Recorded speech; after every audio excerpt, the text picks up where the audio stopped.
The Tower, the new novel by Irene Allen Block and Mark L. Johnson. Demons Dwell, The Tower, tells a frightening tale of strange supernatural forces. Set in an idyllic village on the coast of Italy, two paranormal investigators find themselves ensnared in a diabolical struggle between the forces of good and evil. Demons Dwell, The Tower, is a terrifying thriller that will chill your blood while causing many sleepless nights. Demons Dwell, The Tower is now available on Amazon.com in both softcover and Kindle format. Published by Glennet Ty. This is Cliff Barrington from Finding Bigfoot on Animal Planet, and you're listening to Unknown Origins Radio.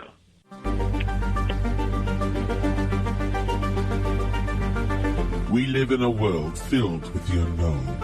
Ghosts and spirits wander through our physical existence. Unknown creatures lurk in the shadows, and strange lights and craft dominate our skies. Credible eyewitnesses are convinced these things are real, yet modern science refuses to acknowledge their existence. So it's up to individual researchers to search for the truth. Welcome to Unknown Origins Radio.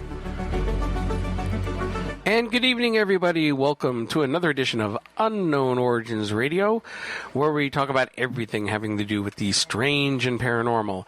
I'm your host, Mark Johnson, and joining me as usual is our co-host, Bruce Pearson. How you doing tonight, Bruce? Excellent. Thanks, Mark. Good evening to everyone and to our guest. Now, so how was your weekend?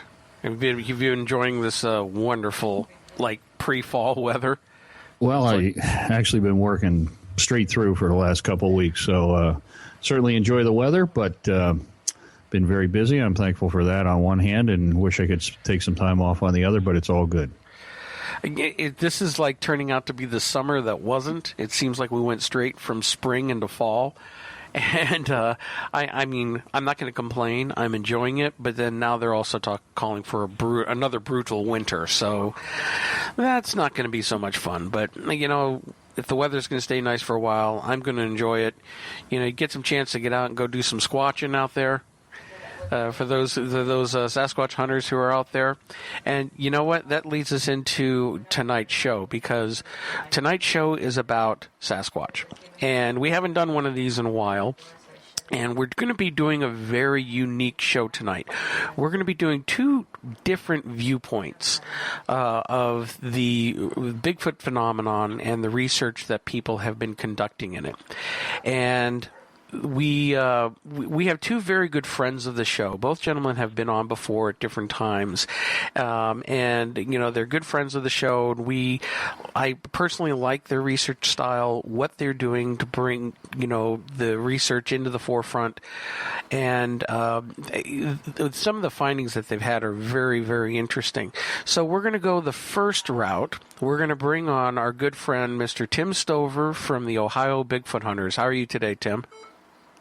Good, Mark. How are you? And Bruce, it's nice to hear from you, and I'm glad you had me on the show tonight. Well, thank you very much, Tim. We appreciate you coming on, and there's a lot for us, a lot of territory to cover tonight. So we're glad you got with us. Yeah, we're gonna get right into the meat of it tonight, because I think there's going to be a lot of great to talk about. A lot of, first of all, Tim, you haven't been on our show in a while, and so I know we have a lot of new listeners. So I was wondering if you could humor us and begin by telling us again about your first sighting and what it was that brought you into the field to start searching for this creature. Sure, no problem. I'll tell you what, it started now it's been almost 23 years. Back in 1992, I had a sighting at Salt Fork State Park while I was deer hunting that basically totally changed my way of thinking and my life forever. What happened is I ended up down there on actually Route 51 around maybe 4:30 in the morning. I worked my way to my tree stand. I got up in the tree about 12 feet, and I prepared. I was crossbow hunting for deer at that time.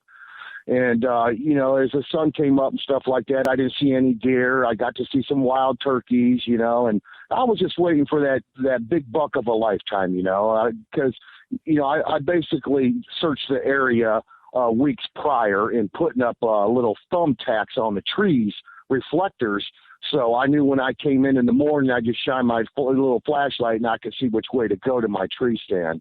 So, I scouted the area out pretty good. I knew there were big bucks in the area, so that's what I was after.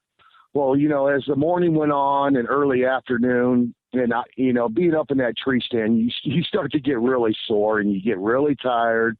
I actually had my lunch packed. I had my lunch up there, around, I don't know, noon, 1 o'clock, something like that. I can't really remember. But as the afternoon come along, you got to remember now that I was up in there probably since 5 a.m. in the morning. And we're going on 6, 8, 10 hours. I'm getting really tired. And, come around 3 o'clock in the afternoon, I'm sitting there telling myself, I don't know how much more I can take of this. I'm stiff. I'm sore. I just want to get down and go home. I got up there too early, but, I was stubborn and I wanted that buck of a lifetime, and I waited for him and he never came around. But I'll tell you what, around 3:40 in the p.m. in the afternoon was when when my life right there totally changed. I basically, over to about my 2 o'clock position, I heard a stick break or something like that. I'm sitting there thinking, okay, that might be a deer coming up through there. So I reach up, grab my crossbow and just wait and stuff like that. And nothing happened there for a few moments. And then, all of a sudden I said, well, I'm going to just go ahead and take off this safety belt and get down and get out of here for the day. I was done. I had a long drive home, a 2-hour drive home. So, as I unclicked that safety belt, is when I heard that stick break. And I'll tell you what, I immediately wanted to put the safety belt back on, but I couldn't. I was struggling to reach the buckle in the back behind me and stuff like that. And as I was doing that, I looked over. There was nothing there. Now, as I looked over for the second time, is when I saw. Now I know without a doubt, 100%, what I saw was real. What I saw was not a person. It wasn't a person in a monkey suit. But there I look over, and there this thing was standing there. At the time, I thought it was about 40 to 50 yards away. But, I was on an episode of Finding Bigfoot, and they actually calculated it at like 38 yards away. But anyway, there that thing stood there. And I'm not sure if it was raising out of – there was a fallen down tree with a lot of brush and sticks and old leaves that are rotten, ready to fall off. I'm not sure if this thing was coming up out of that or coming up incline behind it. I wasn't really sure. And my first thought was, oh my God, there's a huge, hairy, basically naked old man in the woods, was my very first thought. And this thing was staring in my direction. I'm not sure if it was staring at me. I'm 12 feet up in the tree stand. Okay. So, at 38, 40 yards, I'm not sure if it's looking into my eyes or looking into to the direction of the sound of my plastic safety belt unbuckling. It's whatever happened was, I think it stopped. It was coming up that incline and it stopped. It heard that safety belt click, and naturally it told itself that something wasn't right in the area.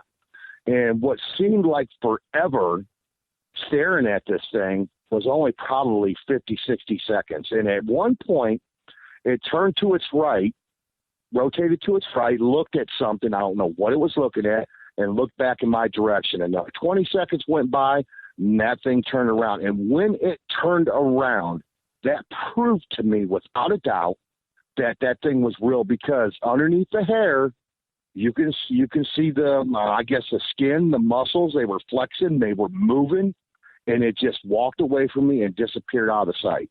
And the biggest thing that confused me about this was, if this was a Bigfoot, why was it the color that I saw? It was a silverish white color. Growing up as a kid, Bigfoot would come up every once in a while. We would joke about it, laugh and say, whatever. Bigfoots are supposed to be black or brown.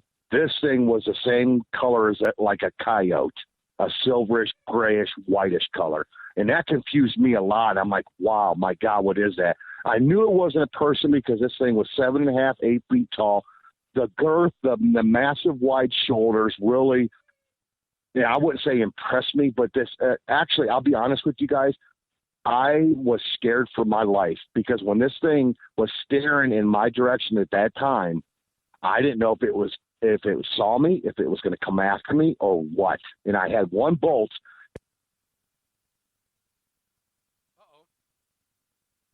I think we lost him there for a moment. I believe so. We'll try. He'll be right back. We'll try to get him back here, folks. Let's give this a try. We're also having some, just to let everybody know, we're having some thunderstorms in our area coming through right now. So if for some reason we lose power or whatnot, we'll do our best to get right back on here in a few minutes. So Mother Nature is rearing her head. Absolutely. So, hello. Hi, Tim. We lost you there for a second. Oh, I'm sorry. Where was I? You had just said that you saw him. He was silver. You weren't sure whether he was going to come after you. You only had one bolt with you, so you were scared. Oh yeah. I was definitely scared. I will not lie about that. It wasn't something pleasant for me. It really wasn't. And for years after that sighting, I actually really did have nightmares every once in a while, and I would wake up in cold sweats and everything like that. And there's been times that have went by where I wondered why it happened to me. You know, we as kids, whenever the subject of Bigfoot would come up, you know, we would laugh about it, you know, and joke about it and say it wasn't real. And anybody that we knew that would talk about it, we'd say, "Oh, you're crazy. You're just absolutely crazy. Get out of here." You didn't even want to be around people like that have seen a Bigfoot until the day I saw it, and that's something I'd never ever expected to see. And what I saw, well, you know, nobody can ever change my mind or tell me something different about what I saw that day. I know it was real. And this is 23 years later. I'm still doing it. I'm still looking. I'm still searching for the clues to what I saw that day. Now, you had previously mentioned that you could see through the hair and actually see the musculature under the skin. Yes.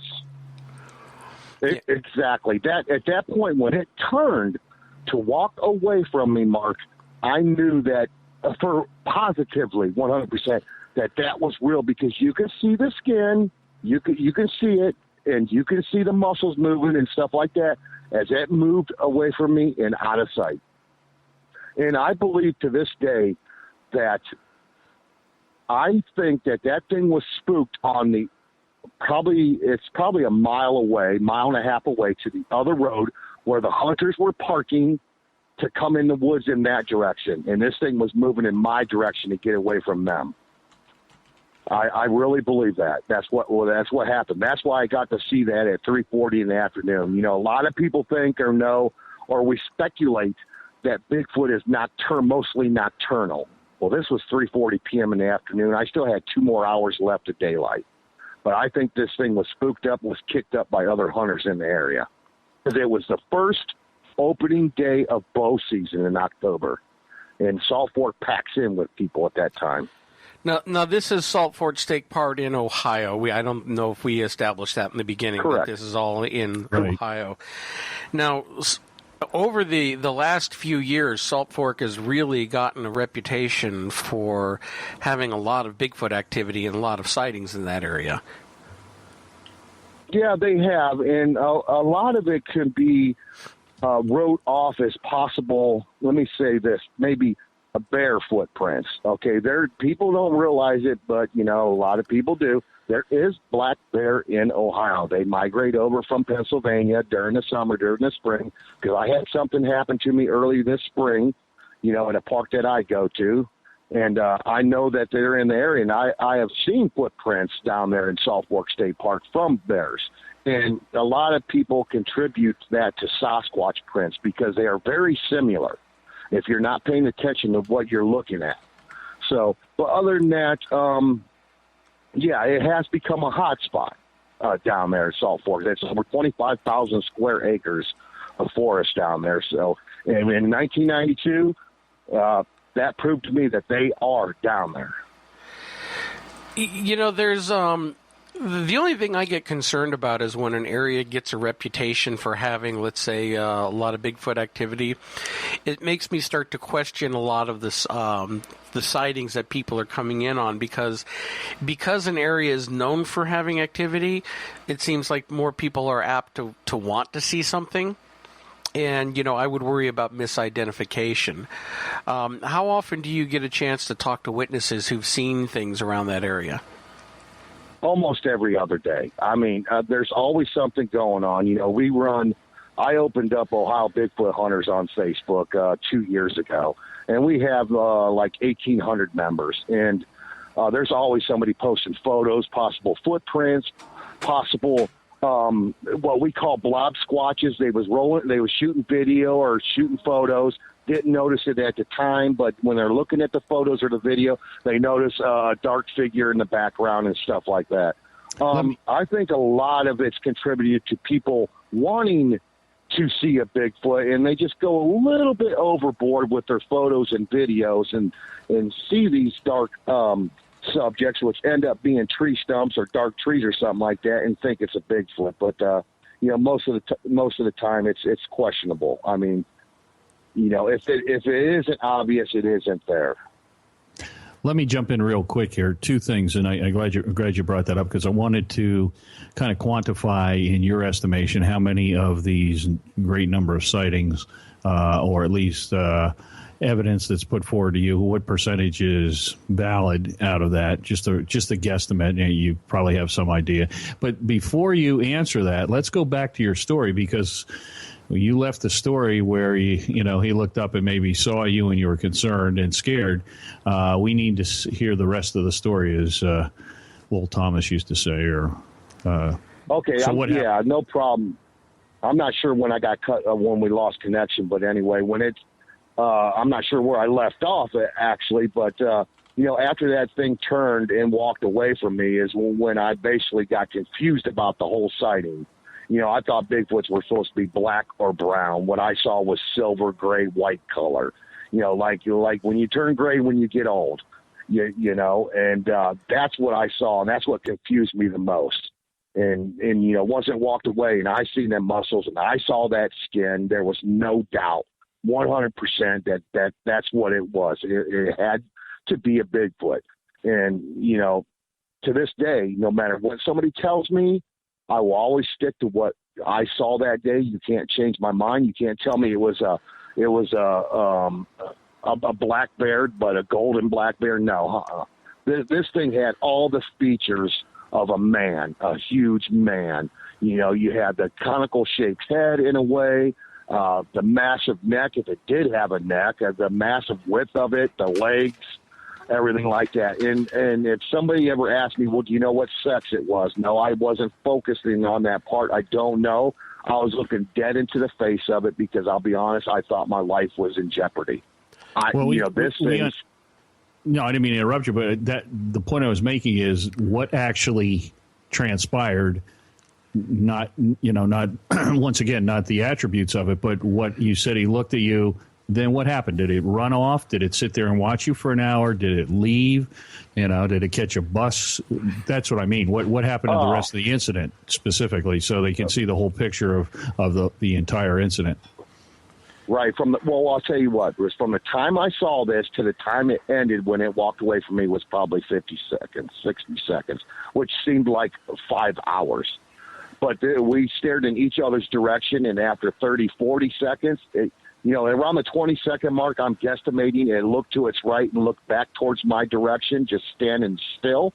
And then after about 40 seconds, this thing turned to its right, completely in the opposite direction, from facing me, and walked away real slow and just disappeared into the woods. I'm not saying disappeared like vanished before your eyes. No, it walked into the forest and vanished. Walked away. It didn't run. It didn't make a noise. I don't remember hearing the noise. But that's what happened. It was only 50, 60 seconds. Okay. But I knew that's what happened. Okay, I know that's great because that's what we want. But you got a clear indication from what you just said that it did see you, and it took a moment to try to focus on you, or evidently it was looking in your direction, so it probably did see you, and so it showed no aggression towards you. The other question I wanted to ask you real quick before I let it pass is, over the years around the world, there's a lot of smells associated with it. Did you have any indication of any odors coming off it? As evidence also, or no? No, I didn't smell anything out of the ordinary. I don't remember hearing anything. I thought at one point it made a gurgling noise or some kind of grumbling noise, but I'm not sure about that. You got to remember when this was happening to me, my heart was racing and it felt like it was going to beat out of my chest. It Understood. was so bad. Sure. Yeah. Understood. Okay, great. So we have a good picture of what it did. It didn't bound off. It didn't run off. It didn't throw a tree trunk at you or anything else. But it seemed to you, if I can paraphrase, it seemed to you that it took time to clearly look you in the eye, and it knew you were there. It was obviously looking right at you in your direction. Not Tim. Yeah, or looking in my direction because it heard my plastic safety belt and it knew. I have a feeling that Bigfoot knew that sound was not natural to its environment, and it played it safe and turned around and walked the other way. Super. Okay. Now, the one question I had for you is the face. You saw it straight on in the face. It was sitting, like 40 yards away? I mean, what did the face look like? And did it look ape-like, human-like, a combination of both? The nose especially. I'm really curious about the nose shape. I really don't. Mark, I'm just going to be honest with you. At 40 yards in 50 seconds in heart racing, I don't really remember the shape of the nose. I know the face, when it was looking right in my direction, was a lot human-like. I do, though, remember seeing dark eyes. I don't remember seeing the whites of the eyes, just dark, little eyes, not big eyes. I could see the lips. The hair on its face was not as hairy as the hair on its body, but it resembled so much of a man with a little bit of maybe, ape characteristics to it.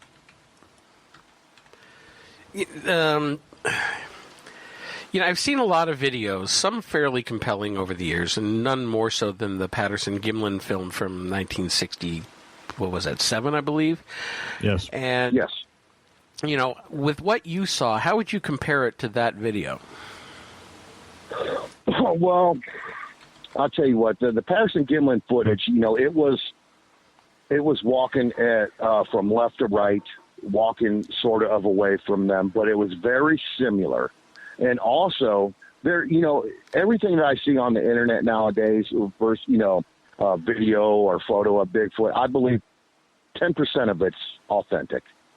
But there is 1-2 films that I personally believe are 100% authentic, and that's the Patterson-Gimlin footage, and that's also the Paul Freeman footage. I'm not sure if you guys are familiar with that footage. Yes, I am. But, yes. Yeah. But on the Paul Freeman footage, when that thing stepped out of the bushes, it reminded me so much of what I saw stepping up out of that incline or that brush pile and staring right in my direction. I truly believe them 2 videos are 100% authentic, and I will always believe it.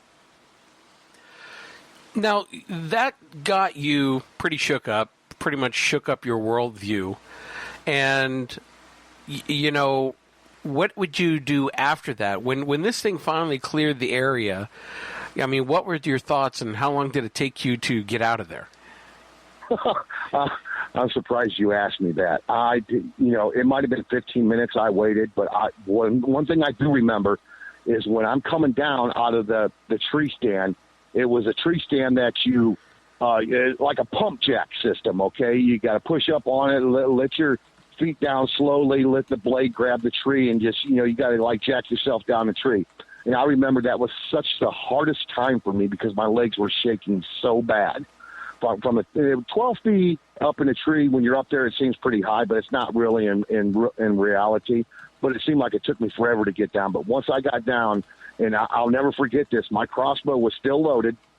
I walked out of them woods backwards because I thought that whatever I saw might actually come up behind me. And there, I walked out of them woods backwards until I got all the way to my car, put the crossbow in the trunk, got in the driver's seat, and I locked the doors and just sat there. I was just emotionally destroyed and terrified. Now, yeah, something I'll never forget. Now, after seeing this thing and being terrified, then where did that terror, at what point did it turn to having a compulsion to go out and see it again? Actually, I went out not too long after that. But I would say the nightmares, the bad dreams, not really nightmares, the bad dreams, and ended not until like 10 years later. And that's when that was the first time that I finally told my family. I told them in 2002 of what happened to me on that day in Salt Fork. And most of my family members were like, why didn't you ever tell us this? Well, back in the 90s, you really didn't talk about Bigfoot. You better watch who you talk to it. Talk to somebody about it, because they'll make fun of you. That's how it was in the 80s and 90s. I mean, that's not like it is today, but that's why I never told anybody. But I remember I actually went, it wasn't until months later that I went to Rent-A-Center, and I rented one of them big cameras you put on your shoulder, to go out there. And I kept telling my family members and everybody else, said, where you going? Well, I'm going hunting. I never did go hunting. I put the crossbow in the back trunk, and I'd make sure that camera was in there, and I'd go out in the woods and just keep that camera rolling and filming and walking around and trying to figure out what I saw that day. That's how bad it hit me. I basically gave up hunting, and I was a big-time deer hunter, fisherman, trapper. That totally changed everything about me. Now, in that time, and this is how I first came across you and met you, is for the last few years, you've been posting your research and your research attempts online on YouTube. And for anybody who wants to go and look at your YouTube channel, could you tell them what your YouTube channel name is? Yeah, it's actually my name. It's TCS JR Bigfoot. That's all you type in the search bar on YouTube. TCS JR Bigfoot. It's my initials, and it'll take you right to my YouTube channel where I post my videos. Yeah, and also we have a Facebook group page called Ohio Bigfoot Hunters. And, with your videos, what I love about your videos, that a lot of other researchers in any field, I mostly come from the paranormal field, but, people in the paranormal or ufologists or Bigfoot hunters, everyone's always so serious. And I love your videos because you show your personality really comes through, you and your friends. Ed's in the chat tonight, and, we get to see you guys going out there and doing your things. And sometimes, you guys make some mistakes, you laugh it off, and it's really fun to watch. But I like all the different ideas that you come up with to get out and research. And I was wondering if you could talk a little bit about some of those techniques that you've come up with. Sure, I will. And first of all, thank you for liking the way we go about our research and my videos, Mark. I'll tell you what. I always tell people this. You can go out there and be serious, but if you can't go out there to look for Bigfoot and have fun also, then you have no business being out there. I have been in the field with people that are so serious they wouldn't even have a smirk on their face for 8-10 hours straight. I'm like, wow, I really don't want to be a part of this, thinking to myself, but you got to have fun. And Ed Weiland's a good friend of mine. He's like a brother to me. I went to school with him. And he's been, part of my research. We've gone out a lot together in the last few years that he moved back up to Ohio, and it's just been it's been a fun time. And the people that know me know that I like to try different things all the time. And one of the first things I've been starting to do in the last few years is what I call mobile surveillance. Okay, I have been in the woods for, let's say, almost 23 years, and it really wasn't getting me anywhere. It's fun to go out in the woods with your buddies, at night, use the flashlights, have a good time like that. Sure, I still do that every once in a while, but a lot of times by myself, I will go out and do mobile research. What I mean by that is, on my vehicle, I have put in night vision cameras on the top. I have a monitor inside that, any video that it shoots at night, it records to SD card. And so I decided to try to start, just pulling off to the side of the road in my certain areas and just sitting there, turn on the night vision cameras, sit in a vehicle and do surveillance all night long. Something like a private detective would do. So I started doing a lot of that, thinking a little bit differently, a little bit outside the box, a little bit different than everybody else is doing. Because like I said, being in the woods almost every day, every other day after work and on the weekends was not getting me anywhere. These Bigfoots are smart. They're highly intelligent, I know. Because as soon as you walk into them woods during the day, whether it be during the night, if they're in there, Mark, they know that you're there. They know you're coming. It's like in your own home, okay? If you come in your own home after work and walk in there, you're going to notice somebody standing in the corner. You're going to notice somebody, if you're in there, you're going to notice somebody pulling in your driveway. You're just going to know it. And Bigfoot's the same way. The forest, the woods, that's their home. They're smart. So I started thinking a little bit outside the box and doing mobile research from my vehicle. And I have spent many long, boring nights doing it. And the system that I have in there, actually, I can turn the monitor panel off, and my night vision cameras have motion sensors on them. So if something walks within 30, 40 yards in front of that camera, my monitor will automatically kick on and start recording, So there's been times where a lot of deer have done that and really spooked me and, startled me, when the monitor's off, it's completely dark, and all of a sudden it kicks on, and then, you don't know what's going on. But I've tried that. And just recently, along with my buddy Ed Weiland, we have gotten into what we call UAV, which is unmanned aerial vehicle research. The technology has come our way, and we have taken advantage of it. Now, with that, it is you have gotten a hold of a quadcopter with an HD camera, and I've been looking into those myself for different types of research. And I've been watching your videos on your test flights, and I just think it's the coolest thing.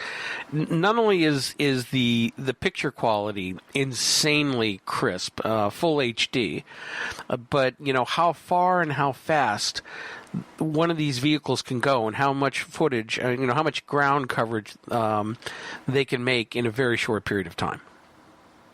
Okay, correct. I will let you know some of the things on that, but one thing at this time I just don't want to talk about is the actual the actual unit that I have purchased and how much money we got in. That's something we want to keep a little bit private now, just for personal reasons. But I'll tell you, excuse me, I just inhaled a mosquito. Wow, okay. Give me a chance to clear that up. Okay, while you're doing that, let me just clarify. It's not so much the actual how much money you spent on it, but what I'm impressed about is, as you mentioned it, technology has finally caught up to where now we have a new tool to use for aerial reconnaissance. And, I've seen some of the videos you've done with the picture quality is fantastic. Right now you can't really see much when you're over the forest with the dense trees, but come the fall, when those leaves are gone, you're going to have wide open all through the winter to be able to scan, for miles. Exactly, Mark. And that is going to be the critical time right there. That's going to be like you can say you hit the jackpot. Bingo, is when all the foliage is off the tree. Okay, right now we are using the drone to actually do recons. We have Ed Weiland has acquired like over 1,000 acres of private property. I mean, Ed knows so many people. He's a waiter at a very popular 5-star first-class restaurant, and a lot of the people that come in there, okay, have a lot of acreage on, out in the country, and he has acquired over 1,000 acres that we have permission to come on and fly our drone, do recon surveillance and stuff like that.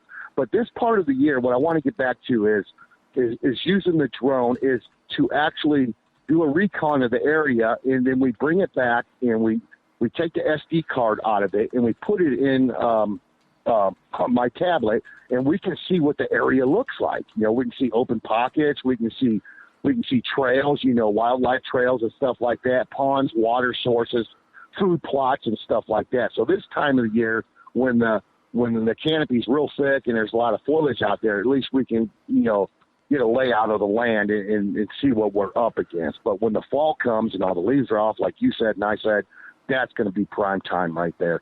And what we use is, of course, it's a quadcopter, and we don't use first-person view. Anybody that knows, and even Bruce there knows, first-person view is only as good as you got a clear signal, basically. When we're out in the woods, we got trees in front of us. And I have tried first-person view, and I've tried a very high-end unit. And as soon as you go a couple hundred yards and it gets behind some leaves of a tree, you lose signal, and it's very frustrating. So we started flying what they call a waypoint system. For those out there that are not familiar with that, on your tablet, on your on-screen display, you bring up like a Google Earth image, and it's live basically, and you program points to fly to. Okay, and we'll tell the drone that, we want to go to waypoint 2 at 150 feet in the air, hover for 30 seconds, 1 minute, 2 minutes, whatever it may be, go across this cove, this ravine, hover for this point, and after that's all done, it returns home to you. And that's how we get our video footage. We use a GoPro Hero 3 Plus edition. We're shooting we're shooting 720p, 60 frames per second. That way, if we have to slow it down, it's going to give us better quality versus the 1080p at 30 feet per second. Mm-hmm. And we have electronic, how should I say this, powered gimbal stabilization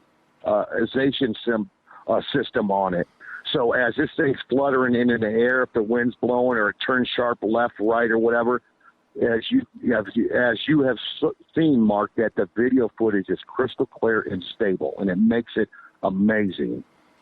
So right now we're using a waypoint flying, with the camera on there and an electronic gimbal system. We're getting around 16 minutes of flight time. Now they always say to us, "Man, that doesn't seem very long," but 16 minutes in the air is actually a long time. And I'm sure Bruce does know that. And plus, we have extra batteries. We have 2 extra batteries. We're running 3 batteries right now. They're very expensive. Yeah, but you figure, sure. 3. Yeah. So you can get, and plus, our drone, our quadcopter, whatever you want to call it, we've clocked it up to 36 miles an hour. So we can get it from point A to point B in the air very quickly, where, in let's say a few minutes, when it would take you a couple hours on the ground, to get to this area to do some video surveillance. And so it hasn't come with a lot of trial and error. Let me tell you something, guys. And I'll tell you something funny here that happened one of the first waypoint flying recons that I did. When you first set up your first waypoint, you don't want to set it 150 yards away from you, because you want to know what your drone's going to do. It's going to come up a little bit off the ground and take off horizontally. So you always set your first waypoint directly above you. All right. Well, I didn't know that. So I'll tell you what. I'm in this field, and alongside of this nice mowed field was a cornfield. The corn was about 30 inches tall. So I set my first waypoint at 150 yards away. And I push the button, and here this thing, my drone comes up 20 inches off the ground and goes horizontal and just takes off the tops of like 20, 30 yards of fresh corn, corn stalks. And it was just so funny to see the shreds of these corn stalks just going everywhere. I'm like, oh my God, what did I just do? So, but it hasn't come with trial and error. And actually, it's the project is called the Black Horse Project, and I let Ed Weiland name it. He asked if he could. I said, sure, go ahead. So he named it the Black Horse Project, and neither one of us knew what actually a black horse really meant until I searched it up, or a friend searched it up for me and said, Tim, it means I love your idea. This is a great idea. So it worked perfect for us. And the project is actually myself and Ed Weiland. We've invested a lot of time, and Bruce, as you know, we've invested a lot of money in this project, but it's going good right now. And one thing that I do want to do, the corn here in Northeast Ohio is around 8 to 9 feet tall now. And all of us know by now that a lot of our forest animals, or whatever it may be, go to these fields during the daytime and bed down and hide out. And I know deer do. So what if Bigfoot does? What if he finds that these tall cornfields are a safe place for him to lay down and take a nap during the middle of the day? So we're going to fly the drone over these cornfields at like 20, 30 feet up in the air and take video surveillance and do a bunch of swipes. And you never know.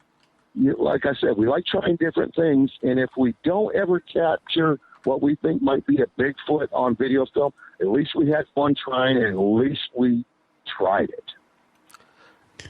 Well, as an investigator and documentary producer and a broadcast engineer, I applaud you. I mean, I think that this really adds a new dimension, not only because it's an amazing technology, but let's go back to your earlier statement.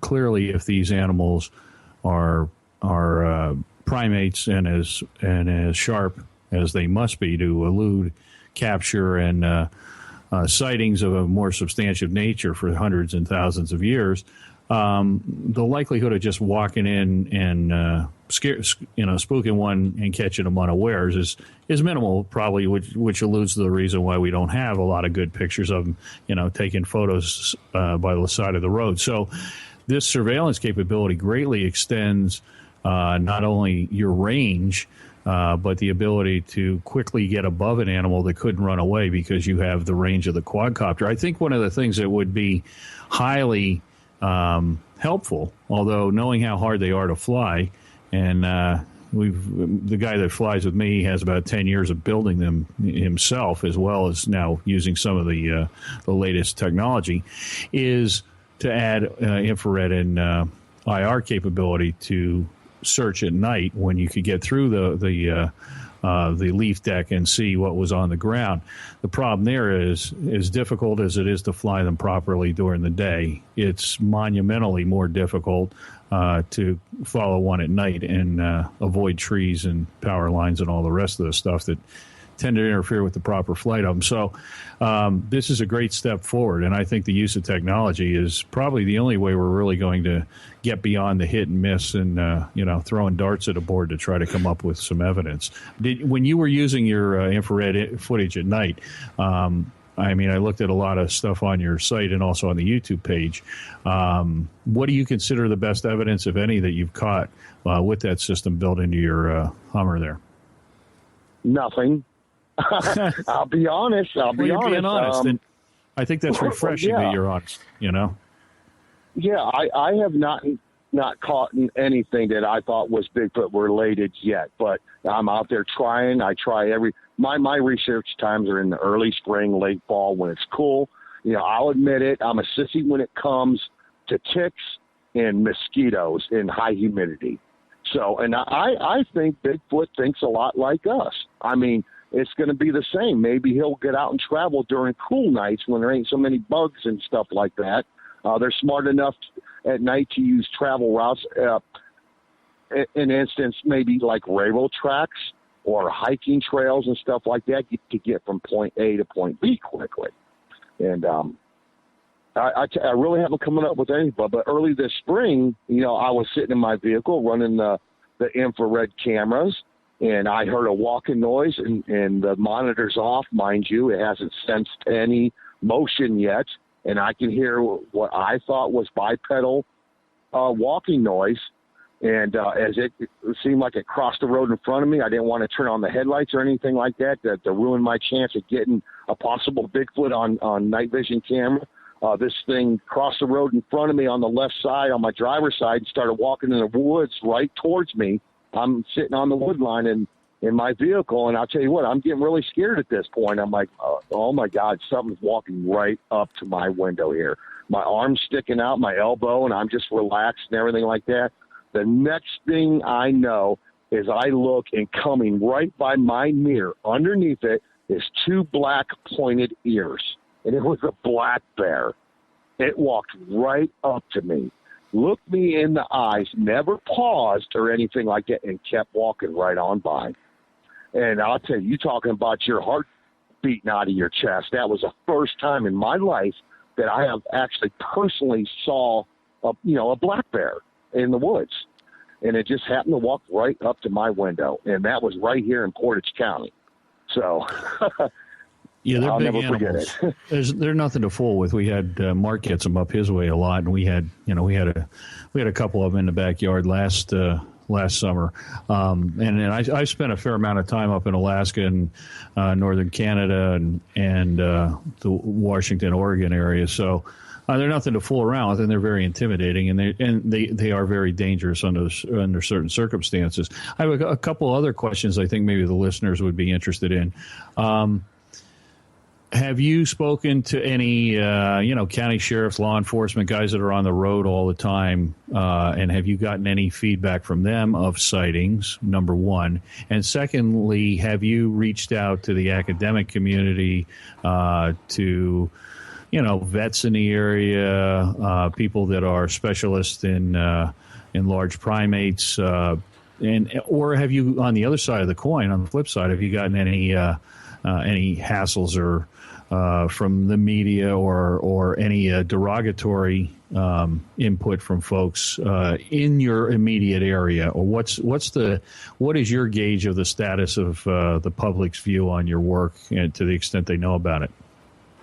Well, Bruce, that's actually shocking. I will tell you that the public's view of what I do is probably 99.9% positive. I cannot believe how many people, how many friends, customers that I have, associates that are so interested in this paranormal, into Bigfoot, UFOs and stuff like that. People that I know that you would never think that would watch like a Bigfoot show on TV actually cannot wait to watch them every week. And I'm like, wow. And myself and Ed Weiland have went to the point of actually putting graphics on our vehicles. The Ohio Bigfoot Hunters graphic, logos and stuff like that. And almost, I'd say 100% has been positive. Everywhere I go, I have people walking up to me at the gas station, at the grocery store, down the interstate. And people, as a matter of fact, last night I drove to Columbus to get some parts for my drone because I broke one of the props. But anyway, on the way down there, I had at least a half a dozen cars slow down beside me and stick their thumbs up and go, yeah, way to go. So, and to answer one question about law enforcement, police officers, park rangers, stuff like that, I actually have like half a dozen friends, close friends that are in law enforcement. And two that I stay in good contact with via phone or text messaging are park rangers. And they're very interested, and they're always asking me, hey, have you found anything? Have you found anything? I do know one park officer that moved away from this division. They're going to be retiring in a couple years. After they retired, they're going to give me a call and say, hey, I want to talk about what I've witnessed, what I've saw, in my years of enforcement. We got to keep in mind that the law enforcement, they don't want to go public with stuff like this. And it doesn't look good, I guess, on their resume or personally. So they're afraid for their job, so they won't talk about it. But, most of the time, the park rangers that I do know, they haven't seen anything, but they have heard things in the forest at certain times that they cannot identify. And they thought they knew everything in our forest that made noises. So, yeah, other than that, the outcome has been positive. It's been unbelievable. We even had cards made up. Myself had cards made up, business cards. Ed had business cards made up. Everywhere we go or together, we're handing out these cards like crazy. Ed's always got to reload his wallet with cards. And that's how we've gotten so many members on Ohio Bigfoot Hunters on Facebook, is from handing out these cards, and then they'll private message us on the side and say, hey, I was the guy you met at the gas station. I had something happen to me, so you want to come out here and check it out. So it's been a great tool for us, Facebook, business cards and actually putting graphics and stuff on our vehicles. And we will say this, we wasn't hesitant on doing it, on putting graphics on your vehicle saying Ohio Bigfoot hunters or whatever like that. A lot of, 20 years ago, people will say, well, that's embarrassing. Not anymore. It's all been positive. And that excellent. That's fantastic. It's good that you do have that support. I know some people still get teased by it. We have the television shows that really haven't helped much. I have brought the Bigfoot research more into the mainstream. There's the Finding Bigfoot show, which they did feature your sighting. You were on Finding Bigfoot, and for the most part, that show, while entertaining, is really, they might as well call the show Not Finding Bigfoot.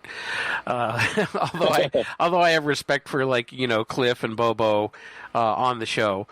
But it's a television show. We've talked with Cliff Barrickman before, and he tells us, he understands it's a show and they do what they have to do. But at least it is showing that there are folks like yourselves out there who are having these experiences and searching for this creature. Now, we got about 7 minutes left here in this segment before you have to go. Just in the 23 years since you had your original sighting, have you ever had another sighting, or do you think that you actually came close to one, that maybe you didn't see it but you knew it was nearby? That would be many times, Mark. I have spent countless hours in the middle of the night out in the woods by myself or with friends or with me and my son. And I will tell this one story here. We only have a few minutes left, but probably about 5 years ago, I took my son on a hike in the woods. It had to be shortly after midnight, where we parked our vehicle. There was no other vehicles parked there. We knew nobody was in this park at this time. It was just a terrible night. It just got done raining. And make a long story short, we get back hiking back there on this hiking trail, about at least 2 miles. So we're standing there. We shut our flashlights off, and I'm just sitting there thinking, well, Josh, you okay? He was, I'd say he was about 16 years of age at the time. And he goes, yeah, I'm fine, Dad. So all of a sudden we hear something coming through the trees, the brush. And it sounded like something threw a rock through a bunch of trees. You can hear it hitting the leaves and the brush and stuff like that. And that's exactly what it was. And I still have the video clip, and I think it's on my YouTube channel. This rock lands to the left of my son, right on the ground. I on the camera over on night vision, and you can see the rock just ending its rolling period. And I'm sitting there thinking, I'm trying to hold my composure. My son's with me. He's nervous. He immediately looks at me and goes, Dad, something threw a rock at us. And that was the first time that ever happened to me. And you got to remember now, Mark, it takes something with hands to throw a rock, in the woods. So, and then this happened the second time, about 30 seconds later. It happened again. This time it landed to the right of me, a small rock, probably about the size of a golf ball. And I had to keep my composure, and I just, I acted all cool and stuff. I said, hey, Josh, I'm getting tired. I don't know about you, but, Dad wants to head back. We got a long hike. Okay, Dad, that's fine. So we got out of there. And that's something I will never forget. And personally, I know that was not another person. I can't prove that it wasn't a person, but you just know. I've had many experiences like that in sounds and walking trails at 3, 4 o'clock in the morning, and something parallels you as you're walking, and you can hear the noise walking 20 yards off behind this brush that you can't see. And when you stop, it stops. What are you going to? It's scary. It's a scary situation. But I have come so close so many times to getting video or something of what I thought was a Bigfoot, but I just couldn't do it.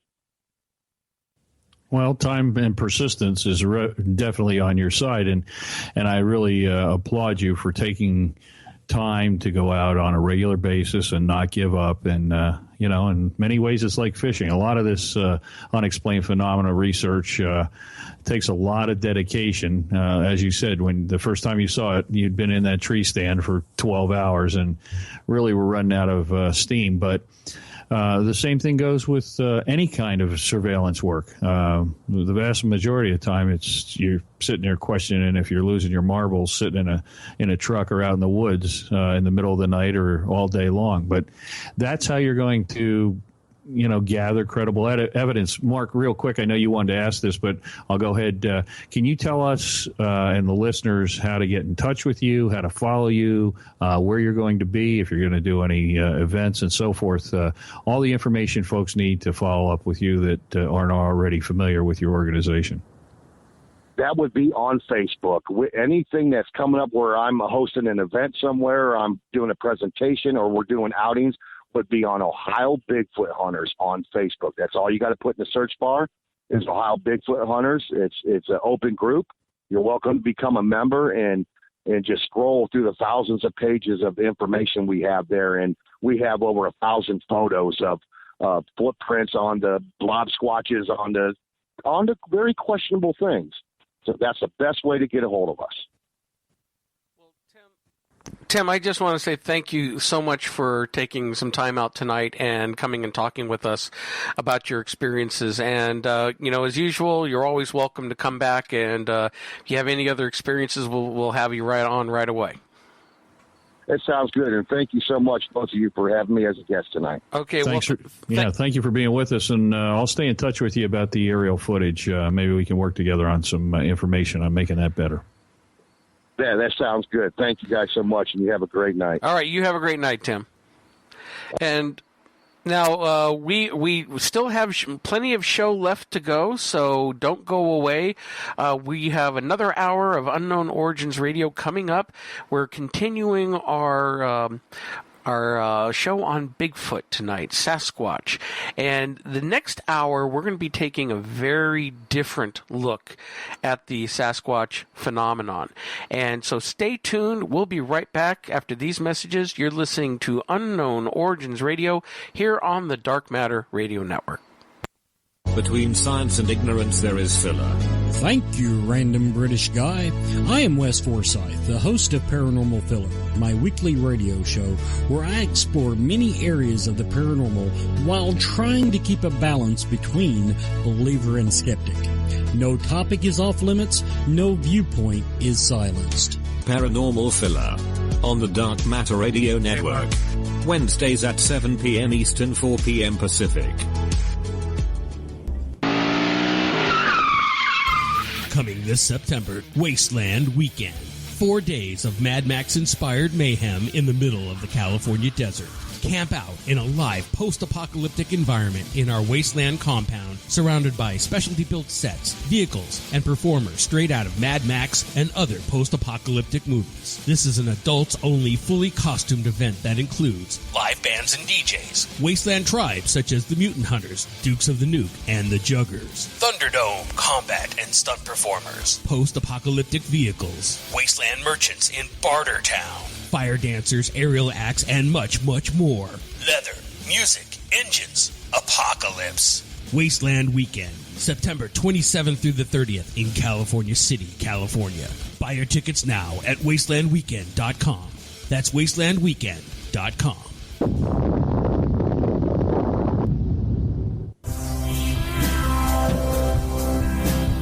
We cover everything, from the known to the unknown, the normal to the paranormal, archaeologists to psychologists, and even UFOs. We tell what's coming, what's going, the government lies to the government thrives. We're late night in the Midlands, and we cover everything.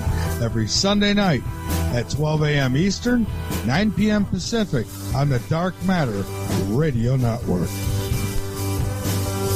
experiences out in the woods. We've discussed in the past.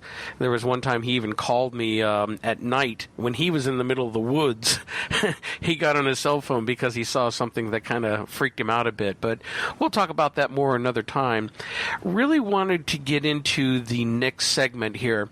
And, most people who look at these Bigfoot shows like Finding Bigfoot, and they know about the footage, and it seems, the scientific community, if it believes in Bigfoot, which most of it doesn't, but if they lean towards it, a lot of researchers look at it being an undiscovered primate or hominid, America's great ape.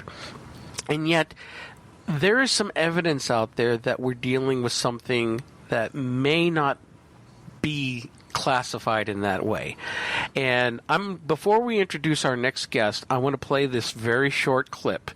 And I want you to listen to this, and it's going to set the tone for our interview with this next gentleman coming up. So listen to this, and then we'll talk about it.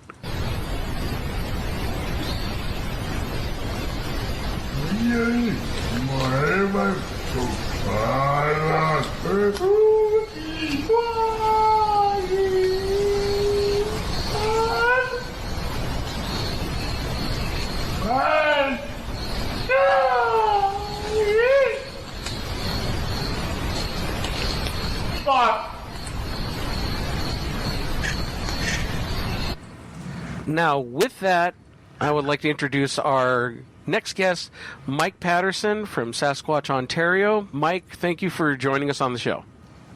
Hey, Mark. Hey, Bruce. How you doing? Sorry, I was just laughing there because what a way to come into the show with a Sasquatch dropping an F-bomb. Well, you know what? When I heard that on the clip, I'm going, he's not doing that, is he? It's like, I thought it was a little muffled. I couldn't quite tell. But now that you say it, it's like, okay, that is what I heard. So thankfully, this is internet radio. There won't be many more of that. Yeah, I forgot you had that clip. Yeah. Oh, good Lord. Well, Mike, thank you for coming on. And yes. just so for our new listeners who may not be aware of your work, just tell us a little bit about yourself and what got you into the Bigfoot research. I've been involved in this for about 6 years. Before that, I'd spend my free time photographing wildlife, so I'd be in the forest a lot. I was pretty serious about chasing critters around with my camera, trying to get some National Geographic quality images, which, I got pretty good at there. And then one day I was introduced to this subject, and I was taken to an area of previous activity. And luck would have it, I think it was about 4.5 hours later, this was actually the second time I'd ever gone out. The first time I'd ever gone out, I was camping with a buddy in another spot, and I'm pretty sure we heard one screaming about, it wasn't that far off, it was about 8 o'clock in the morning. And then it was the next time out that I went to this other area, and we got approached there was at least 2 of them, and we got 3 giant guttural whoops from really close. They were low end, just filled the forest, and that basically changed my life, and here we are today.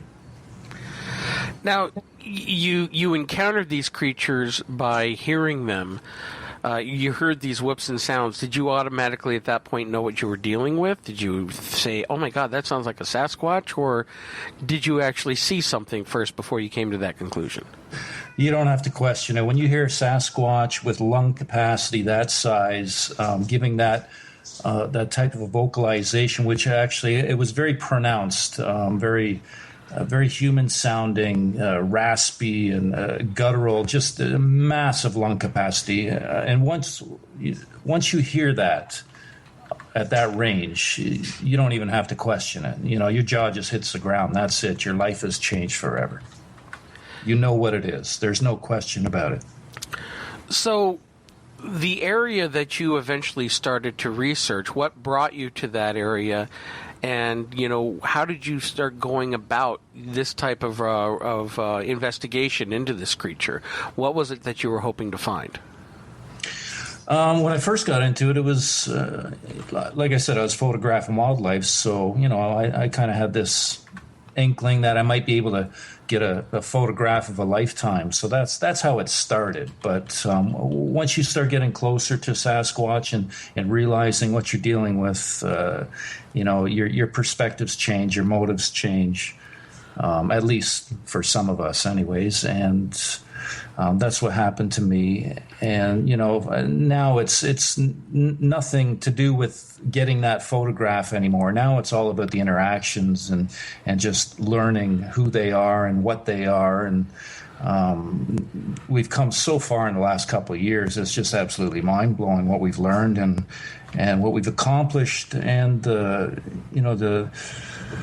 just how far we've come with this situation that we've had for the last 2 years on a property up in northern Ontario, on a private property where I was invited in. And I knew from day one, the first night, that they had Sasquatch on their property. So we've been documenting ever since, and it's been progressing ever since, and there's always something new going on, and we've learned so much, and I'm sure I'm going to squeeze in as much as I can in the next hour. Sure.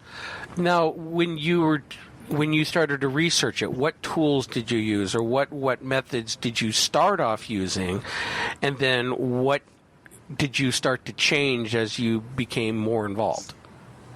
I was old school, like most people are, banging on trees and putting up trail cams and hooting and hollering. I never did get into call blasting, like some people do. I just find that a little too invasive. But, the tree knocks and that sort of thing. We would usually camp, or, I'd go into an area just for the night kind of thing and hang out for the night, not camp and stuff. Depends where we were in that. And, we just walk the trails and hope for an approach kind of thing, or if we're camping. I find the best thing to do is just, allow them to come to you, because you're never going to find them, I'll tell you that. When did you realize that you were starting to have success? I don't know, Mark, if this, if this is supposed to be my path or whatever, but I've had luck from day one.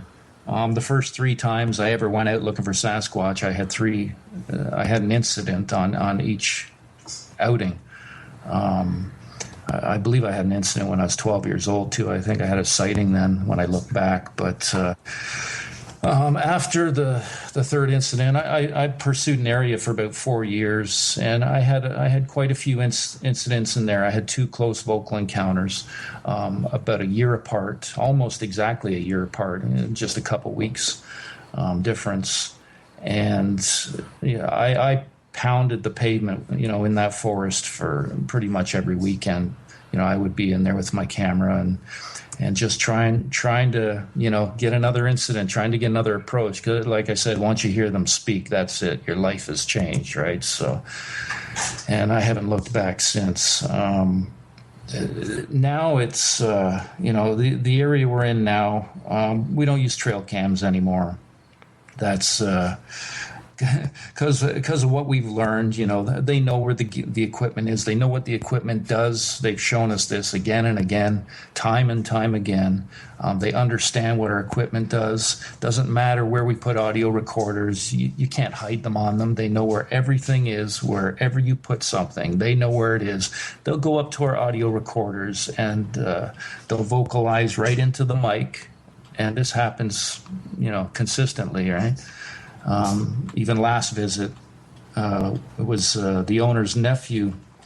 I actually have an audio piece of that where he was asking if they could give a vocalization, and I believe it was the young one, Ashantia, which that's her name, and she did a couple of tongue clucks right into the audio recorder, but he didn't even know it at the time. So, they're showing us also they understand what we're saying too, and this is happening consistently as well. So, we're dealing with something that is extremely intelligent, and personally, I believe they're far beyond us in what their capabilities are, especially. it's just, a lot of people that have seen our stuff, I get called hoaxer all the time, this and that. And there's a lot of, it's tough for a lot of people to accept because, their belief system is really difficult for many, especially in this subject. To think that Sasquatch are capable of walking invisible, or they're interdimensional, or they can walk with choosing to leave their footprints in snow and this and that. These are all things that we've learned in the last couple of years, right?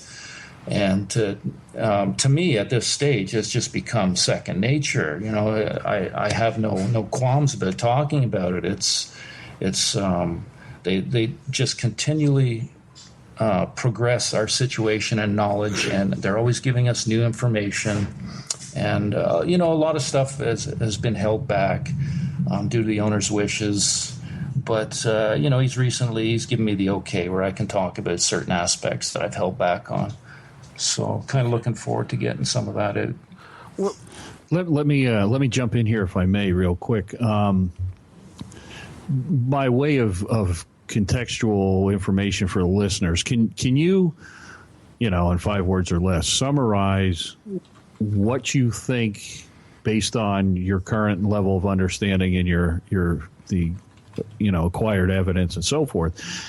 What are these beings, entities, animals? What is do you have any sense of how they came to be, why they're here, where they're from, any of those things, so we can get a context of when you talk about the evidence you're going to share with us this evening and the incidents, what you have come to believe, and we understand it's your hypothesis, but there's nobody closer to your research than you, but your hypothesis of how these things fit into Northern Ontario specifically, and certainly life on planet Earth as we know it. So I know that's a big question, but tell us what where you're at in your evolution of understanding of these things. You said you've named them, and obviously the interaction goes far beyond taking pictures and videotape. So if you could maybe summarize that, it would be helpful for the listeners. Okay. First of all, Bruce, we didn't name them. They gave us their names. We have the audio of them actually giving us their names. Understood.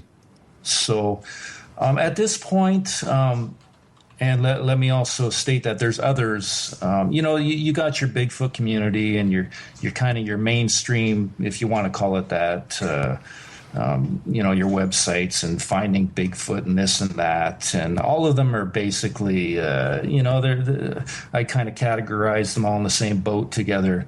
And then there's the underground scene, if I'll just use that term for now, but where there's others like us that have similar situations. Susan Sullivan's a good example out of Texas. She has Sasquatch on her property, and they come right into her house, and they're invisible, and she's seen them materialize, partially materialize, this and that. She's getting the same thing going on that we are. There's other people. John Allen, he's another one. He understands. He's got the whole mind speak thing going on with them, and what I see, what we're dealing with here is I call them highly evolved, far past our evolution. That could be just due to,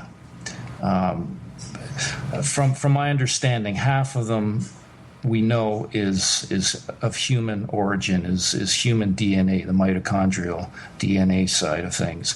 The other half is unknown, and this is kind of where we're at this stage with the whole Ketchum study and all that.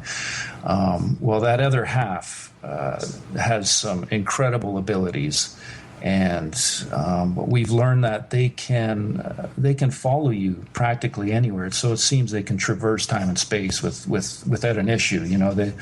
They don't need doors to enter your home or locked vehicle. I've had activity in my apartment here in the city, hours away from location. And I it's the same with others that have similar situations, right? The Sasquatch, they'll follow you home and they'll let you know that, what they can do, kind of thing. Okay, Mike, I have to stop you right there because I think that is probably one of the most mind-blowing things I've ever heard in terms of the Sasquatch phenomenon. Now, when you say that they follow you home, and I mean to your apartment in the city, how do you feel that they are? And I hate using the word spirit form, but it's the only type of explanation I can come up with. Some type of an energy form, not exactly physical, that they're able to move through time and space like that? Yeah, definitely. I would say they are in spirit form.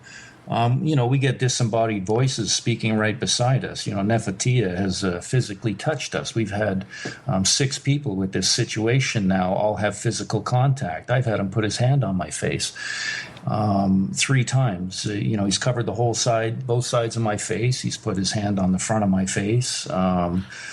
There's this kind of, I guess, dark, smoky-like substance that when he did touch my face, it appeared inches from my eyes. And I mentioned it to the owner. He's sitting beside me at the time. And I explained it to him as darker than dark. And he's like, what do you mean? And then it happened to him, and he understood what I was saying. What's really kind of cool is we have a picture that I've only recently seen in this picture. I didn't even know this was on there. Like, we'll look at pictures and we miss stuff all the time, right? Well, we have a clear hand shot of I think it's Nefertia's hand. It's clear, it's pretty clear. It's not crystal clear, but it's pretty clear. And I just noticed the other day there was a trail of smoke coming from it, and then dancing kind of, this swirly kind of smoke that's coming from his finger, and it's the same stuff that I saw in front of my face when he touched me. And like I said, there's 6 people that have had physical contact with this situation, and including myself. The other 5, I actually asked Nefertia with each one of them if he would touch them, and he's complied every time. So their intelligence is just it's incredible what they can do, and like we understand they can manipulate inanimate objects. I'll get into a little bit of the stuff now, but I was sitting inside the cottage. It was a couple visits back, and the owner gets up, he walks over, and he just cracks a beer open there, and boom, this marble, like really hard, comes out. Well, I call it the veil. This is what we're seeing in the pictures that they're now giving us on our cameras, which is another thing I'll just get into in a minute. This marble just comes out of nowhere, out of thin air, and just knocks against my chair like really hard, right? And, it doesn't even faze me anymore. I just kind of laugh and that's it. But a lot of the activity right now is going on inside the cottage, and this is basically what I've been asked to keep quiet about for the longest time.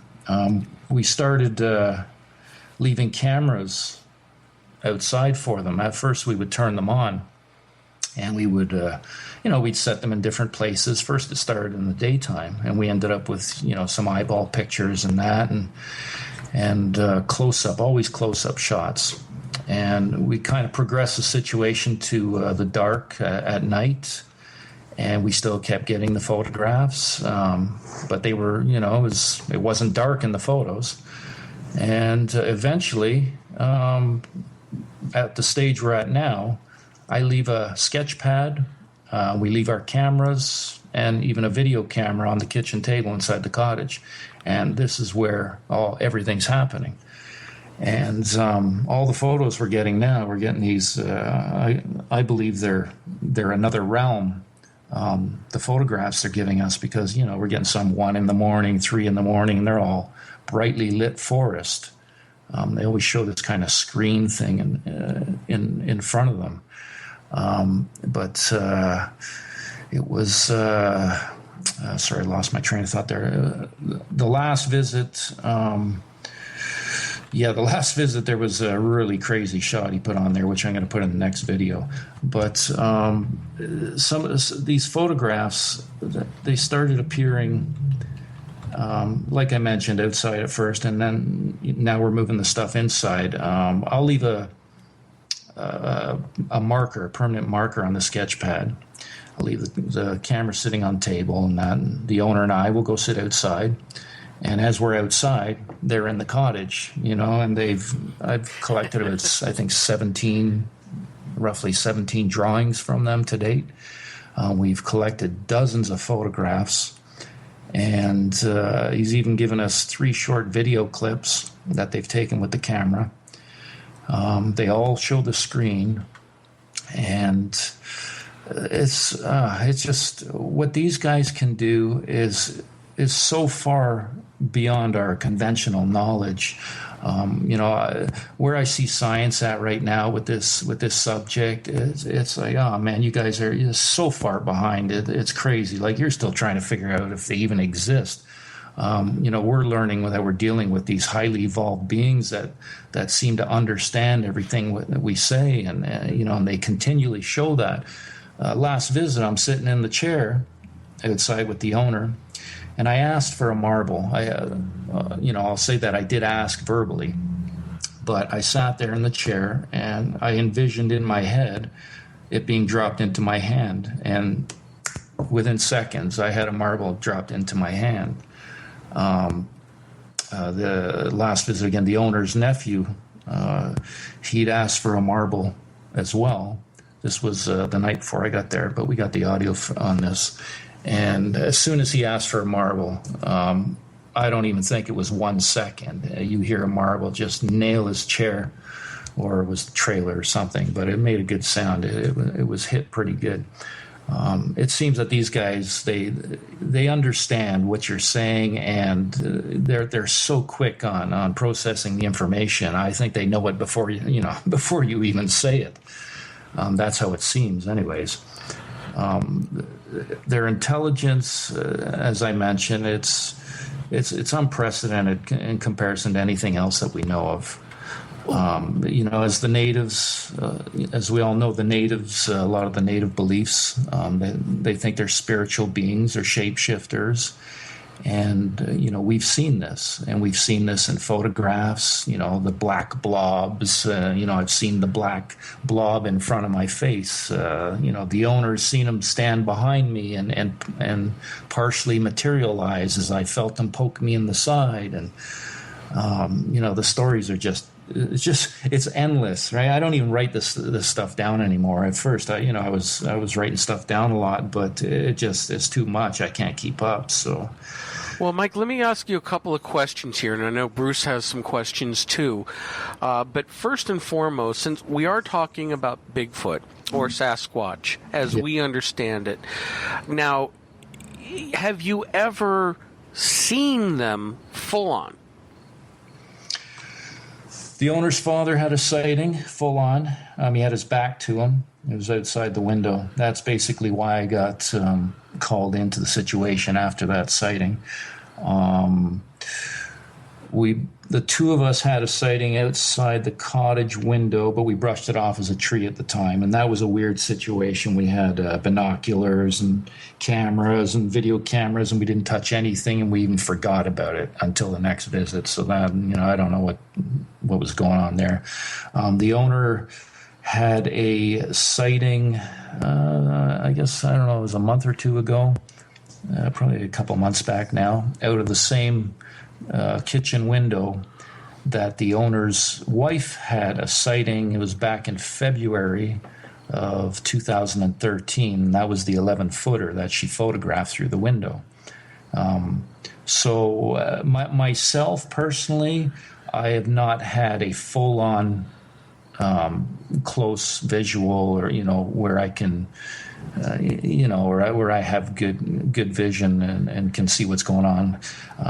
Myself, no, but the owner's father, the owner, and the owner's wife have all had definite sightings. Yes. Now, in terms of just so for our listeners, for those people who are not familiar with your story, how did you come about with finding out their names or establishing that type of communication with them? We would sit in the chairs, and we knew they were around us. They started showing us their invisibility factor. It was back in the winter of 2012.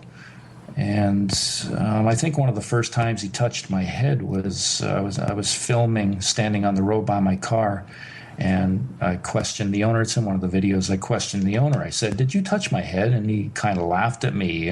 From here, he wasn't anywhere near me, right? I think that was the first time Nefertia touched me. So,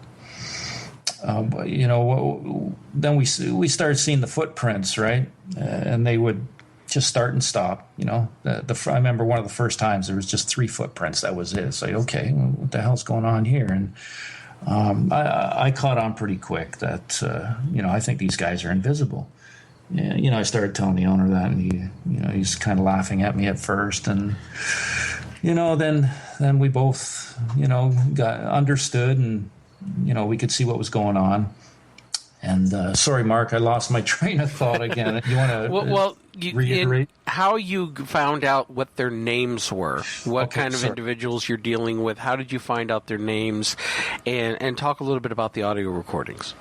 So we'd be sitting in the chair, and this went on for a while. I'd kind of tap my chest and say my name, and and I'd point to the owner and I'd say his name, and we just kind of kept doing this, We're prodding him for his name. So I would constantly be saying Mike, hit my chest, Mike, my name's Mike. And, I pronounce it Mike, and he would give us these flowers, these fake flowers, and marbles and this and that. So I'd hold everything up and I would pronounce them, marble. Or it was actually the owner who taught him the marble word there, so he gets the credit on that one. For flower and tree and all that, I'd just break the words down, and he eventually caught on, and one day in the audio, after we went to sleep, we played the audio back, and he says my name, he says the owner's name, and then he says Nefertia, and he says it twice. And I was just like blown away. It's like we finally got his name. And then with Ashantia, there was, again, the audio, it's on one of the videos there, where he starts giving me the tongue clucks, something I taught them.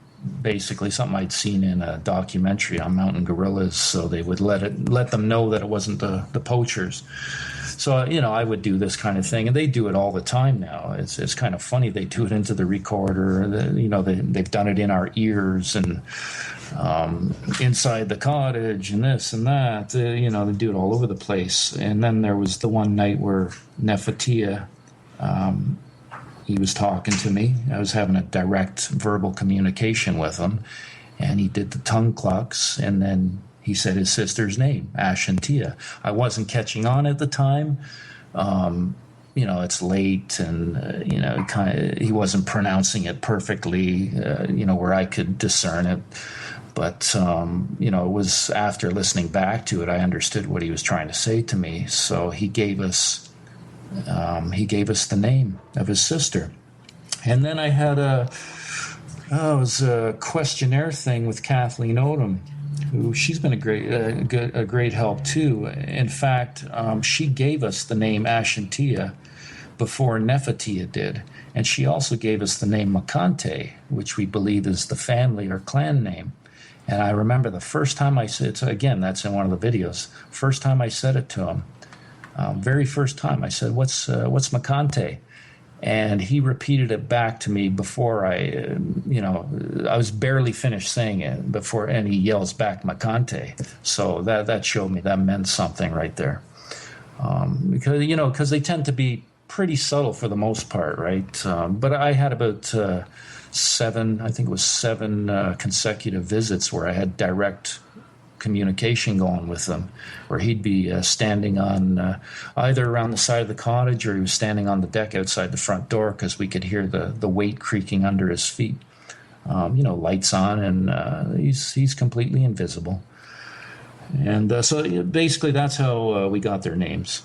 Now, how do you know that Nephitia and Ashantia are siblings? They're always together. Well, I can't say that they're always together. They're together a lot. They're, throughout this whole situation, it's, I'm quite positive they're of the same family. They're brother and sister. Ashantia, we believe she's in about the 4-foot range, young female, and we're thinking that Nephitia is roughly. We thought he was taller before, but I'm thinking 6.5 feet in that range at this point. But I'm not sure how many family members there are. We've seen 17-inch footprints. One is 17 and it's 6.5 inches wide. Another is 17 at 6 inches wide, and the 6.5 inches wide one, the toes are kind of jut out. The big toe juts out quite a bit, whereas the other one, the toes were really straight. So I don't know, and that was the same foot. So I don't know if this is two different individuals or what's going on, but those were both seen in the snow, those prints. We got a 14-inch print. We got an 11-inch print. We've seen 8 and 6.5 and quite a few different size footprints. So, but at this point, we're quite sure that Nephitia and Ashantia are brother and sister. So that's just through 2 years of interacting with them, right? You just kind of, you learn that. It's more of a knowing and learning of what the relationships are when they come and they appear to you, is how you're figuring it out. You're coming to a conclusion just based on your relationship with them. Yes. Okay. What I'm curious about is you've been working and establishing a relationship with what sounds like a family of these creatures. And why do you think that there isn't anybody else who has been able to do this? But there is. There has been. There are others. I was mentioning that earlier. John Allen's one. Susan Sullivan's another. There are other people. It's just, the Bigfoot community, for the most part, they just dismiss all this as hogwash. They think it's a load of crap. But, personally, I don't think any of them are going to get anywhere running around chasing apes and, trying to get close to them. Sure, you might get a reaction from the Sasquatch. They might come up to the edge of your camp and scream or push a tree over or something like that. But, until you approach them as a people with respect and understanding and good intent, I don't think anybody will get close to them like this. I think this is, our approach is, it's showing that, this is how to get results with Sasquatch. They know your intent, all right? They've shown us that so many times. They know your intent. Why do you feel that they spend most of this time in an interaction with you in an invisible form? Why do you think that they're just not popping in normally and establishing a communication with you in the physical? I don't really know, Mark. What I do know is they continually, it seems as almost as if their approach is methodical. Always giving us something new information. It's like baby steps. Each time we go, it's like another little baby step. It's very slow, but it's progressive and it's constant and consistent. I maybe it's a fear factor. Maybe they, as much as I like to think I'm over the fear, I still have my moments, right? So especially when I put myself in that tent and I got the snarling going outside over the peanut butter jam sandwiches, I tell you, that gives your heart a little boost. But at this stage, they're starting to show themselves in bits and pieces. But no clear face shots yet. We got a partial face shot or distorted face shots. Hand shots, clear hand shot. But yeah, at this point, they're not showing their faces in with any clarity. So it could just be their approach and not wanting to overwhelm us, not wanting to scare us. I don't know. I'm just guessing. So at this stage, I don't really know the answer to that. What, if I could jump in here, what, if you have any theories on it, what is their origin? Have they been here forever and we just weren't aware of it, or did they originate on Earth? Do you have any sense of that from your investigation at this point, or no? No, at this point, Bruce, I really don't know where they originated from. I believe they've been here longer than we have. They could be the original people here. I don't know. Maybe they were placed here. It seems that part of their DNA is, it's practically, if not alien, with what they're capable of. They're spirit beings, but they seem to us to be extremely benevolent and a higher evolution, of a higher vibration. That they're a good people. I'm sure some of them, they dislike us humans. Considering look at us, look what we do to the earth and each other. Right? We're horrible. But I think they're way past that, and they're highly evolved. And as far as where they came from, I have no idea.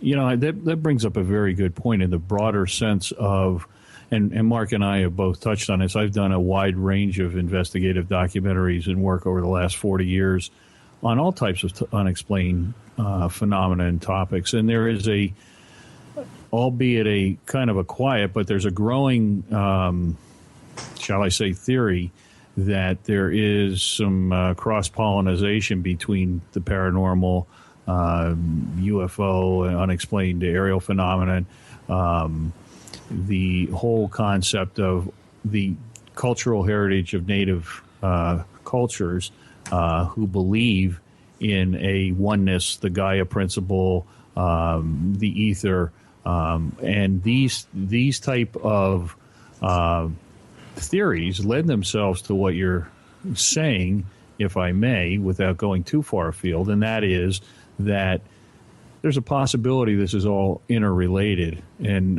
perhaps we're just now starting to connect some dots in theory that would allude to what you're saying, whether it was the Hopi tradition or the Inuit traditions of ancestors and where we came from and who populated this planet before we did, or in congruence with us.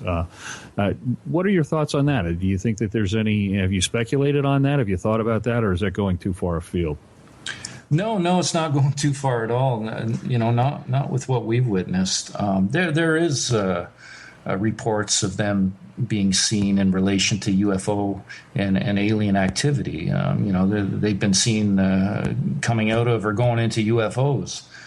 And most people will just brush that off as crazy talk, right? But at this stage, I've said to the owner many times at this point, I said nothing would surprise me anymore. Absolutely nothing. Not from what we've seen and witnessed. With their evolution and their capabilities, there could definitely be some much bigger picture going on here with connections to all that other stuff, for sure. Now, I know you were listening during the first hour, and we were talking with Tim Stover from the Ohio Bigfoot Hunters, and he was explaining his sighting. when he was in the tree stand, and he just happened to hear a stick break, and he turned and looked over. And this was all bright daylight. He never saw the creature walk up. It was just standing there. And that's when he saw it and watched it for about 50 seconds before it turned and walked off into the woods. And, many people who have the physical sightings of these creatures, and in the rare occasions is able to maybe get a photograph or a blurry video of it. You have the famous Patterson-Gimlin film, which I think is just the ultimate in terms of Bigfoot evidence, and showing very real, very physical creatures, and yet they seem to have this ability of coming in and out of our world. Most of your experiences with them, they seem to be more on the either, I don't know what you want to call it, because I don't know what the right terminology would be, spiritual, interdimensional. They have abilities that we obviously do not. How would you compare to what a lot of other people see when these creatures that look like physical beings, people think they're apes, and those few occasions where people have taken shots at them? One of the most famous that I can remember is the 1924 Ape Canyon incident in Oregon, where the miners shot and killed a Bigfoot and rolled off a cliff, and then that night they were attacked in their cabin all night long. So it seemed like very physical creatures, and if they were able to shoot one and kill it, or, they shot it and went over the cliff, you assumed it died. I guess I'm trying to find the right way to ask, how we know, do they come fully physical into this world? Are they able to do that and be as flesh and blood as we are and then slip out again? They shot at one. There was no body. They never did see it. They never did see a body. Well, and I'm only going off the stories that I know of from the old times, that they said it fell into the canyon, which is why they call it Ape Canyon. Mm-hmm. But yeah, they never did find the body. But then that night they were attacked by several of the creatures. Yeah, I can understand why too. Yeah, I'd be pissed off if somebody took a shot at me too. From what we've seen, they can manifest themselves in part or in whole. Like I said, there's been 3 people in this family that I'm dealing with. The owner and myself, we're documenting this situation together. So he's my partner kind of thing in this. And he's had a visual. His visual was actually Nefertia was behind some bushes. And I don't know if he turned his head for just a second or what happened, but next thing he was in front of the bushes. He saw movement behind, then all of a sudden, boom, he's in front. The owner's wife's sighting, the 11-footer, we could see there was snow on the ground, right? And we didn't go up there. It was maybe 150 feet away, roughly. And I didn't want to go up and look at the prints just in case we pissed them off. We didn't want to stress the situation out because of what we had going on. So we just kind of kept back and stayed the course, which is I think we did the right thing, but we never saw a trackway in or out. And I would think that we would have seen that through the snow. Trees are bare kind of thing, and we had a pretty good visual on the area there. So no trackways in or out there. And like I said, I've seen this appearance in front of my eyes just partially. So. These people that are having their sightings, sure, they're seeing a physical body because they can do that. They can appear and they can disappear. It's kind of interesting that you mentioned Tim saw it standing there, but he didn't see it walk in. And being a hunter, sitting in a tree stand by himself, I'm pretty sure that he would see any movement around him, especially when he saw that Sasquatch standing there. Why didn't he see it come in? Why didn't he see any movement? Because there's a good possibility that Sasquatch walked up to that spot in its invisible state and then just appeared. He could have known that maybe Tim wasn't looking at him at the time, so he could appear then. Because, like I said, they are so smart. they're so good at doing things when our heads are turned, when our backs are turned. They'll do stuff right literally behind your back, and we've turned our heads for a second, turned back, and there's a marble sitting in our chairs kind of thing. It's, they're extremely good at that. So. And see, what's amazes me about that is there is a lot of that type of activity that in the paranormal world we would look at that as almost poltergeist activity, where objects moving by unseen hands or objects appearing or disappearing, and most people in those cases attribute it to ghosts. And yet here we have these creatures who seem to have this ability to cloak themselves, or whether they're in a spiritual form or an invisible type of form, and they're able to move objects around. So it seems like this is one of those weird overlapping that Bruce mentioned earlier of activity that could be looked at as paranormal as well. Well, I'll give you another good example of that also pertains to that, and this is something we've seen recently on some of the images we've been getting. We've been sitting in the cottage at the table, and our cameras are sitting there in front of us, and I'm constantly checking them. There's been several instances now where I pick up the camera and, my eyes kind of go wide. It's like, holy crap, there's another picture. I checked the timestamp. It just happened 3 minutes ago. We were sitting there. And this has been happening. This is what they've been showing us lately. And actually, I want to straighten something up, too, on the last video, I think Through the Veil it was called, that I posted. There was what I thought were orbs, red orbs, because we did have a situation where they gave us a 20-minute light show with this incredible red glowing orb that did this dancing around for us. So it was a recent visit where I was in the forest, set up my tent, and I was by myself. And so I took some pictures of the surrounding forest, and I just asked out loud if I could have some orbs in the photos. I checked my photos, no orbs. Well, later on, they put these pictures on my camera, and there was these what I thought were red orbs. And there was maybe 4 different pictures, and they were all showing up in the same spot. And I thought, man, that's weird. I couldn't understand why are the different forest pictures, but these red orb things all in the same spot. So his last visit, I'm sitting at the kitchen table, and there was it looked like there was some dermal ridge lines on the back of my camera. So I'm looking, I'm looking at the screen. I'm reflecting it in the light above the kitchen table. And all of a sudden, I have this epiphany, and I look at the lights and the reflection. And I go, holy smokes, that's the same. It's got the same lines in it as one of those orb shots. So what I saw, what I believe has happened, is the pictures they put on the camera. They actually did a double exposure, and they imposed the lights above the kitchen table in the cottage onto the forest photographs, which were of a lit forest taken in the pitch dark. Yeah, if you can comprehend all this, what I'm trying to say.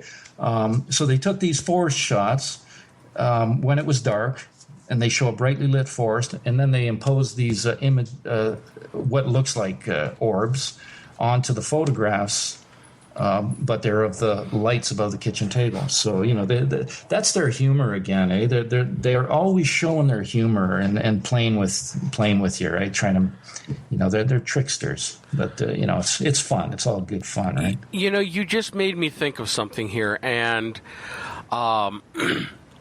I have to now. I have to reevaluate what I Tim Stover, who was on earlier. I had mentioned briefly tonight about he had called me frightened from the woods once. And that was when there was this one area he was in where he was witnessing orbs, these balls of light in the woods. And he had one video where he did not know it at the time. He was filming himself and his girlfriend. They were out hunting in the woods. And they did not realize it at the time, but this bright ball of light up in the trees went behind them, and then it went behind one tree and then went in front of another, so you can actually get some perspective on it and realize it was about the size of a soccer ball. I'll send you that clip later after the show. But later, that night he called me. He was in the middle of the woods. He was out hunting by himself. And he called me on my cell phone, and he was shaken up, really frightened. And what he told me was that he was walking through the woods, and all of a sudden this ball of light came out of the woods and approached him and flew right up until about 3 or 4 feet in front of his face and just hovered there. And, wow. It hovered there for about 30 seconds. And then he suddenly realized, he had his camera on him, and he reached his hand down to grab the camera, and it just was gone. Of course, they know what he's doing. So now I asked him, and he didn't even realize it at the time. I asked him, I go, Tim, when that thing came up to you, what were you feeling? And he had to think about it, and he said, it's a strange thing. I felt perfectly calm and at peace. Felt like there was nothing wrong, no harm was going to come to me, nothing. He goes, it wasn't until he reached for the camera and it vanished, that's when he got scared. And, he's not used to dealing with paranormal or strange activity, and that was when he pretty much freaked out and called me up because I'm the ghost hunter and paranormal investigator. And, he was the one who, he called me straight from the woods. He didn't even wait to get back from his car. He called me a second after it happened. Wow, that's, it's always fun to hear that, with these guys that are, they're not exactly sure what they're dealing with yet, and then something like that happens, and this, it doesn't surprise me in the least, because this is what comes with Sasquatch activity. You will find orbs. In fact, we've captured 2 of them now on film that I know of. The one's in the last video, I think, through the veil. It's near the end of the video. I didn't say anything. I just put it on there. But there's a ball of light that flies through the forest, goes out of the frame, then comes back in. It goes in and out of the frame twice, and the second time, just the flight path it takes is really, really neat, because you can tell it's not a bug. And I've blown that thing up; it's just a ball of light. And then there was the other time, I think it was almost minus 20 Celsius, just freezing, really frigid temps. And I filmed one when I got inside my tent, and I had my video camera filming down near my feet, and this thing flew up from my feet and kind of changed course a little bit, and it had a trail behind it. So yeah, I've filmed 2 of those in this situation. Real quick question, once again, my background. Obviously, you don't make a living out of doing this. What do you do for to put food on the table? What's your day job? It's a job. That's all. I tell you, Bruce, it's a paycheck, and that's all it is to me. I really don't care. The whole job thing's overrated. I'm more about pursuing my passions in life at this stage. Sure, we all need money to pay the bills, and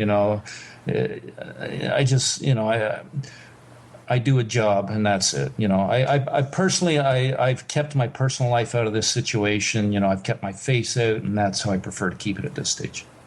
That's I respect that. I was only asking with regard to your background, whether you have a background in electronics or any of that type of stuff. It's only by way of background. I don't think the listeners need to know what your personal life's about. That's fine. No, I don't have any, I don't have any schooling. I don't have any PhDs. In fact, I think if I did, I wouldn't be in this situation, because my mind would be conformed to a certain aspect where, it wouldn't allow for this sort of thing to, take hold of my mind. So, it's kind of good the way things have developed, and, I'm now at a stage in my life where I'm just doing what I enjoy doing, the things that make me happy in life. Where do you see this going? I mean, where do you where it leads you, I think, is probably a fair answer. But where do you see this continuing on, the continuum of your investigation, your interaction? Well, we're just trying to learn as much as we can, develop this situation for as long as we can. I hope this goes on for the rest of my life. We hope to do a documentary at some point in the future. And, we're just continue how we are, how we've done and keep pushing it and keep telling the truth and putting it out there. This is very difficult for most people to accept, that there is a much bigger picture going on around us, an unseen picture, as we go about our daily lives. I see there's something much bigger going on around us. And what I'm seeing is the Sasquatch, to me, it seems that they're coming out, so to speak. They're slowly integrating themselves into our psyche. Even the whole UFO alien thing, I see the same thing going on, with crop circles and that. To me, that it seems that, that's the same thing going on. They're leaving sign of their presence. They're showing their presence, which Sasquatch are big with. They constantly leave sign of their presence. And, they're kind of breaking down the barriers, so not to overwhelm us. They're doing it at a rate that we can handle, that the human race can handle, because this is some pretty big stuff. Well, we've got just a couple minutes left here, so can you tell our listeners where people can come and find you and find some of the evidence that you've collected over the years? Yeah, just one more really quick thing I want to mention. This is the first time this has ever happened. I've had this H2 Zoom recorder for 6 years of doing this now, and for the first time I put this thing up at the gift tree with the owner's other recorder last visit. My 8 gig card, it fried it. I went and collected it, and it wouldn't even read the card. No card. It wasn't erased. It wasn't anything like that.